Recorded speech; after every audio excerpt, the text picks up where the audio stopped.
അപ്പോൾ നമുക്ക് സുവൻ ലൈഫ് സയൻസിൻ്റെ ചാർട്ട് അനാലിസിസ് നോക്കാം. ഇതൊരു 2003 റേഞ്ച് മുതൽ തുടങ്ങിയിരിക്കുന്നൊരു ചാർട്ടാണ്. അപ്പോൾ നമുക്കിതിനകത്ത് സപ്പോർട്ട് റെസിസ്റ്റൻസ് എല്ലാം കണ്ടുപിടിക്കുന്നതിനെ പറ്റി നമ്മൾ ഓൾറെഡി വീഡിയോ ചെയ്തിട്ടുണ്ട്. പക്ഷേ എല്ലാ വീഡിയോയ്ക്കും നമ്മളിത് പറയാറുണ്ട്. അപ്പം നിങ്ങൾ ചാർട്ട് ബ്രേക്കിങ്ങിൻ്റെ ആ ഒരു പ്ലേലിസ്റ്റ് ഒന്ന് കണ്ടു നോക്കിയാൽ, ചാർട്ട് ബ്രേക്കിംഗ് അല്ല, ബേസിക്സ് ഓഫ് ട്രേഡിങ്ങിൻ്റെ 2 പ്ലേലിസ്റ്റാണ് നമുക്കുള്ളത്.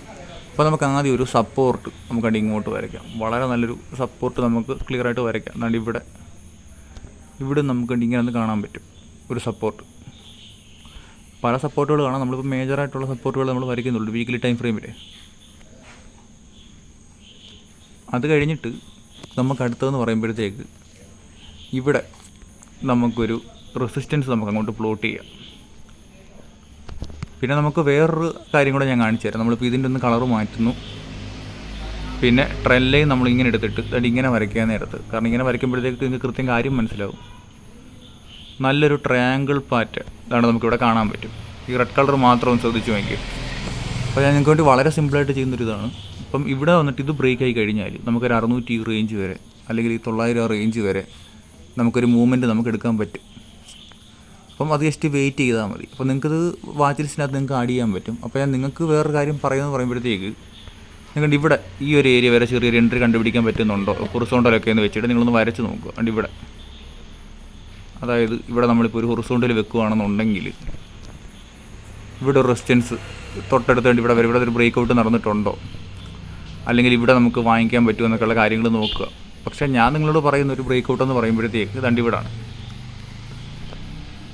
ഇവിടെ ബ്രേക്ക് ആയി കഴിഞ്ഞാൽ നമുക്ക് ഈ ഒരു മൂവ്മെൻറ്റ് നമുക്കിങ്ങനെ പ്രതീക്ഷിക്കാം. പിന്നെ അത് നിങ്ങൾ വാച്ച് ലിസ്റ്റിൽ ആഡ് ചെയ്തിട്ട് കുറേ നാൾ വെയിറ്റ് ചെയ്യേണ്ടി വരും. ഞാൻ പറഞ്ഞില്ല, ഇത് ഏറ്റവും ഈസി ആയിട്ട് നമുക്ക് പൈസ ഉണ്ടാക്കാൻ പറ്റുന്ന, എന്നാലൊട്ട് ഇച്ചിരി ക്ഷമ വേണം, അങ്ങനത്തെ പല കാര്യങ്ങളും വേണം. അതിനെപ്പറ്റി നമ്മൾ സൈക്കോളജിക്കലി നമ്മൾ ഒരുപാട് വീഡിയോസ് നമ്മൾ ചെയ്തിട്ടുണ്ട്. ഇനി ഒരുപാട് പെൻഡിങ് കിടപ്പുണ്ട്. അപ്പോൾ ഞാൻ ഓരോ പാറ്റേൺ കാണുമ്പോൾ ഞാൻ നിങ്ങൾക്ക് ഇട്ട് തരികയാണ് ചെയ്യുന്നത്. അപ്പോൾ അവർക്ക് ഇവിടെ ചെറിയൊരു സർക്യൂട്ടുകൾ നമുക്കിവിടെ കാണാൻ പറ്റും. അപ്പോൾ ഉറപ്പായിട്ടും ചാടിക്കറി എല്ലാ പൈസ ഇടാതിരിക്കുക. ഇപ്പോൾ ഒരു ക്ലിയർ ഷോട്ടായിട്ട് തോന്നുമ്പോഴത്തേക്ക് നിങ്ങൾക്ക് ഓക്കെ എന്ന് തോന്നുന്ന എമൗണ്ട് മാത്രം ഇടുക. മനസ്സിലായോ? അപ്പോൾ ഓരോ ട്രേഡിലും നമുക്ക് നഷ്ടപ്പെടുത്താൻ പറ്റുന്നൊരു പൈസ മാത്രം ഇടുക. ഒരിക്കലും ഇപ്പോൾ ചാടിക്കറി വലിയൊരു എമൗണ്ട് ചാടിക്കറി ഒരിക്കലും ഒരു ഒറ്റ ട്രേഡിനകത്ത് എല്ലാം കൂടി ഇടാതിരിക്കുക. കടം മേടിച്ചോ അങ്ങനെയൊന്നും ഇടാതിരിക്കുക. ഓക്കെ.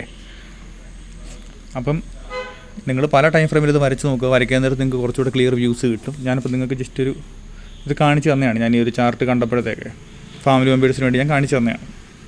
അപ്പോൾ നിങ്ങൾക്കിത് എന്തായാലും ഒരു വാച്ച് ലിസ്റ്റിൽ ആഡ് ചെയ്യാൻ പറ്റിയൊരു സ്റ്റോക്ക് തന്നെയാണ്. അപ്പം ഞാൻ പറഞ്ഞില്ല, ഇവിടെ അത്യാവശ്യം നല്ലൊരു ബ്രേക്ക് ഔട്ട് കിട്ടിക്കഴിഞ്ഞാൽ പിന്നെ അത് കുറേ മുകളിലോട്ട് ഒറ്റ ഷൂട്ട് ചിലപ്പോൾ മുകളിലോട്ട് പോകാം. അല്ലാന്നുണ്ടെങ്കിൽ ഇങ്ങനെ നിൽക്കാം. തൊട്ടടുത്ത റെസിസ്റ്റൻസ് വരെ നിങ്ങൾക്ക് ഹോൾഡ് ചെയ്യാം. പിന്നെ താഴെ നിന്ന് വാങ്ങിച്ചിട്ടൊന്നും ആരും പേടിക്കണ്ട. കാരണം ഇവിടെയൊക്കെ പല ടൈപ്പ് നമുക്ക് എൻട്രികൾ നമുക്ക് കണ്ടെത്താൻ പറ്റും. ഈ ഒരു ഏരിയയിൽ ഒരു എൻട്രി, ഇവിടെ ഒരു ബ്രേക്ക് ഔട്ട് നടന്നിട്ടുണ്ട്, ഇവിടെ ഒരു ബ്രേക്ക് ഔട്ട് ഉണ്ടോ എന്നുള്ള കാര്യം നിങ്ങൾ കണ്ടെത്തുക എന്നുള്ള കാര്യം ഞാൻ പറഞ്ഞായിരുന്നു. അടുത്ത റെസിസ്റ്റൻസ് വരെ വേണേൽ കൊണ്ടുപോകും. ചെറിയൊരു ടൈം ഫ്രെയിമിൽ പോയാലേ ചെയ്യാൻ പറ്റത്തുള്ളൂ. പക്ഷേ ഒരു ലോങ് ടൈമായിട്ട് ഇച്ചിരി സ്ട്രോങ് ആയിട്ടുള്ള റെസിസ്റ്റൻസ് സപ്പോർട്ടുകൾ വരച്ചാൽ ഏകദേശം താണ്ടി ഇതുപോലെ ഇരിക്കും. ഓക്കെ. അപ്പം നിങ്ങൾ ജസ്റ്റ് നിങ്ങളുടെ സമയം കുറച്ച് കണ്ടെത്തി നിങ്ങൾക്കൊരു ഏണിങ്സിന് വേണ്ടിയിട്ടാണ്. ഒരിക്കലും ആരും ഫ്രീ ആയിട്ട് നിങ്ങൾക്ക് ഒരു കാര്യം തരത്തില്ല. അപ്പം ഞാനിത് പറഞ്ഞു തരുന്നത് അപ്പോൾ ഫ്രീ ആയിട്ടല്ലെന്ന് വെച്ചാൽ ശരിക്കും ഫ്രീ ആയിട്ട് തന്നെയാണ്. മാത്രമല്ല, കാരണം എനിക്കൊരു സന്തോഷം, എനിക്കിങ്ങനെ ക്ലാസ് ഇങ്ങനെ പറഞ്ഞു കൊടുക്കുന്ന കാര്യങ്ങളൊക്കെ എനിക്ക് ഇഷ്ടമായതുകൊണ്ട് ഞാനത് ഫ്രീ ആയിട്ട് തന്നെ ഞാൻ നിങ്ങൾക്ക് തരും. പക്ഷേ നിങ്ങൾക്ക് പൈസ കിട്ടണമെന്നുണ്ടെങ്കിൽ നിങ്ങൾ ചാർട്ട് പാറ്റേൺസും അറ്റ്ലീസ്റ്റ് പ്രൈസ് ആക്ഷനെങ്കിലും പഠിക്കണം. ഓപ്ഷൻസ്, ഫ്യൂച്ചർ, ഇൻട്രാഡേ സംഭവങ്ങളെല്ലാം നിൽക്കട്ടെ അവിടെ. അത് മോശമെന്നല്ല. നിങ്ങൾ ജസ്റ്റ് ഞാൻ പറഞ്ഞല്ലോ, ഇപ്പം നമ്മുടെ എല്ലാവർക്കും ഏണിങ്സ് ഇല്ലാത്ത എല്ലാവർക്കും ഒരു ചെറിയൊരു എമൗണ്ട് ഇട്ട്, അല്ലാതെ ഇപ്പം സ്കാമിലൊക്കെ പോയി ഇടുന്നതിലും ഭേദം നിങ്ങൾക്ക് ഇന്ത്യൻ ഷെയർ മാർക്കറ്റ് തന്നെയാണ്. ഇന്ത്യൻ ഷെയർ മാർക്കറ്റാണ് one of the best earnings ഉണ്ടാക്കാനുള്ളൊരു പ്ലാറ്റ്ഫോം എന്ന് പറയുന്നത്. അപ്പം നിങ്ങൾ ഇതൊക്കെ ഒന്ന് വരച്ച് നോക്കുക. ഞാൻ പറഞ്ഞ കാര്യങ്ങൾ ജസ്റ്റ് ഒന്ന് ട്രൈ ചെയ്ത് നോക്കുക. നിങ്ങൾക്ക് അത്രയേ ഉള്ളൂ. വളരെ സിമ്പിളായിട്ടാണ്. പിന്നെ നിങ്ങൾക്ക് പുതുതായിട്ട് വീഡിയോസ് കാണുന്നുള്ളവരുണ്ടെന്നുണ്ടെങ്കിൽ, ഇപ്പോൾ വീട്ടമ്മമാർ അല്ലെന്നുണ്ടെങ്കിൽ ജോലി റിട്ടയർ ചെയ്തിട്ടുള്ളവരാണെന്നുണ്ടെങ്കിലും, പിന്നെ സ്റ്റുഡൻസ് ആണെന്നുണ്ടെങ്കിലും, നമ്മുടെ ഒരു പ്ലേലിസ്റ്റുകൾ 2 നമ്മൾ കൊടുത്തിട്ടുണ്ട്. നമ്മുടെ കേരള ട്രേഡർ ചാനലിനകത്ത് തന്നെ ബേസിക്സ് ഓഫ് ട്രേഡിംഗ് എന്നും ചാർട്ട് ബ്രേക്കിംഗ് എന്ന് പറഞ്ഞ് 2 പ്ലേലിസ്റ്റ് ഉണ്ട്. നിങ്ങൾ first of all chart breaking complete ആയിട്ട് കാണുക. പിന്നെ നിങ്ങൾ ചാർട്ട് ബ്രേക്കിംഗ് അല്ല, ബേസിക്സ് ഓഫ് ട്രേഡിംഗ് കംപ്ലീറ്റ് ആയിട്ട് കാണുക. പിന്നെ നിങ്ങൾ ചാർട്ട് ബ്രേക്കിങ്ങും ഇടയ്ക്കിടയ്ക്ക് കാണുക. അപ്പോൾ നിങ്ങൾക്ക് ഒരുപാട് ഐഡിയാസ് കിട്ടും. അപ്പോൾ നമുക്ക് ഇവിടെ നിന്നൊരു ബ്രേക്ക് ഔട്ട് കൃത്യമായിട്ട് കിട്ടിയാൽ തൊട്ടടുത്ത റെസിസ്റ്റൻസ് വരെ, തൊട്ടടുത്തൊരു സ്ട്രോങ് റെസിസ്റ്റൻസ് വരെ എത്ര മൂവ്മെൻറ്റ് ഉണ്ടെന്ന് ചോദിച്ചാൽ നല്ലൊരു മൂവ്മെൻറ്റ് ഇവിടെ കിട്ടുന്നില്ലേ? ഇത് കൂടുതൽ വേറെ എന്താ വേണ്ടത്?